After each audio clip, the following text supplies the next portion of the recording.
नमस्कार मित्रांनो. बऱ्याचशा खाजगी नोकरी करणाऱ्या पालकांना आणि विद्यार्थी मित्रांना एक प्रश्न त्या ठिकाणी पडलेला असतो की नॉन क्रिमिलियर जी मर्यादा आहे तर ती खाजगी नोकरी करणाऱ्यांसाठी कशा पद्धतीने आहे.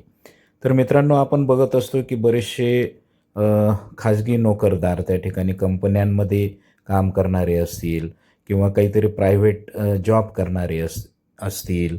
बरेचसे लोक हे LICमध्ये असतात, सेंट्रल गव्हर्नमेंट किंवा बँकांमध्ये नोकरी करणारे असतात. तर या सर्वांसाठी नॉन क्रिमिलियरचे नियम काय आहेत ते आपण आता बघूया. याच्यामध्ये मित्रांनो, उत्पन्न मर्यादा जी आहे तर ती उत्पन्न मर्यादा सगळ्यांसाठी 8 लाखांची आहे. त्याच्यामध्ये स्वतःचे उत्पन्न मोजले जात नाही, केवळ आईवडिलांचं उत्पन्न मोजलं जातं. त्याच्यामध्ये शासकीय नोकरीप्रमाणे खाजगी नोकरीतील पगार वजा केला जात नाही.